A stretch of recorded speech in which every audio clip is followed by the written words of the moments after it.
हम important acts देखेंगे, कौन-कौन से इम्पोर्टेंट एक्ट्स हैं इस वीडियो में।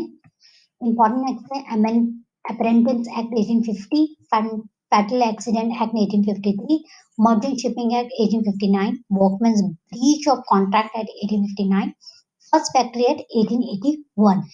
ये जो एक्ट हैं, ये मैजर कॉलिंग्स में आते हैं अक्सर, या फिर कॉर्नल मतलब इनको इनके एयर के हिसाब से लगाने के लिए भी आता है।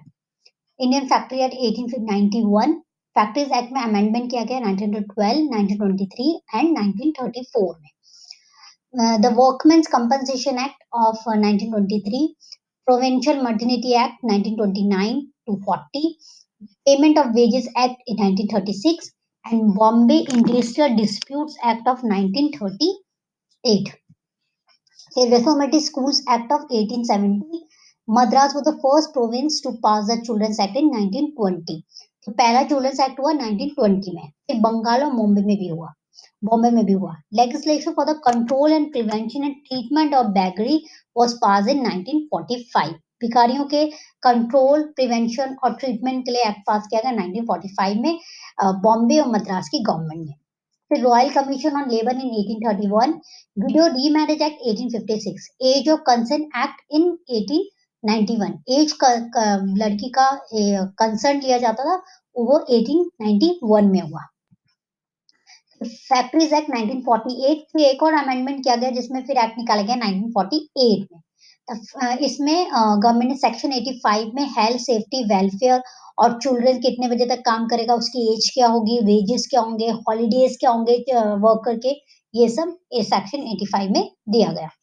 फिर फर्स्ट टाइम अपॉइंटमेंट किया गया वेलफेयर ऑफिसर फैक्ट्री एक्ट में। फिर बहुत सारे यूनियन ऑर्गेनाइजेशन भी डाली गई, INTUCT 1947, HMS 1948, UTUC 1994, BMS 1955, CITU 1970 and NLO 1969। ये सब आई लेबर वेलफेयर मूवमेंट के दौरान, जब हो रहा था तो ये सारे ट्रेड यूनियन ऑर्गेनाइजेशंस बढ़ी।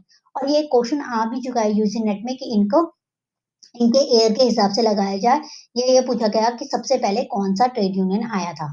ठीक है, वैसे AITUC 1920 में सबसे पहले आया था।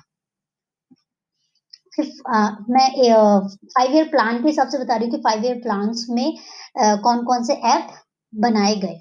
तो फर्स्ट 5 ईयर प्लान में आया प्लांटेशन लेबर एक्ट, क्योंकि उस समय लेबर्स के वेलफेयर फैसिलिटीज के बारे में सोचा गया। तो प्लांटेशन लेबर एक्ट 1951, फिर mines act 1952, employees provident act 1952, Bombay housing board act 1948। ये बॉम्बे हाउसिंग बोर्ड एक्ट 1948 में ये 48 में आया था, पर इसको इस समय लागू किया गया। सेकेंड 5 ईयर प्लान 1956 से 61, Assam plantation employees welfare fund act 1959, plantation labour housing scheme was launched in April 1954। फिर 1961 में dock workers safety health welfare were drawn up as a comprehensive scheme. Third 5 year plan में maternity benefit act 1961, apprentice act 1961, iron ore mines labour welfare सेक्स act 1961 and payment bonus act 1965।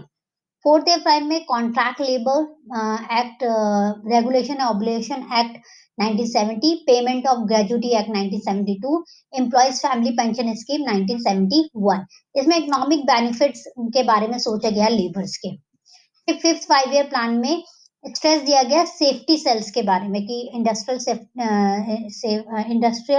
जो promote किया कि industrial safety होनी चाहिए, उस पर ज्यादा जोर दिया गया। तो equal remuneration act 1976, the inter state migrant workman regulation of employment and condition of service act 1979।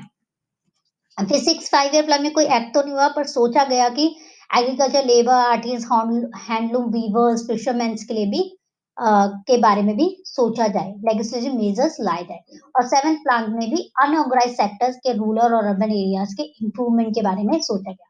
8th 5 year plan में सेस एक्ट 1996 पास हुआ। और 9th में नेशनल एम्प्लॉयमेंट एक्सचेंज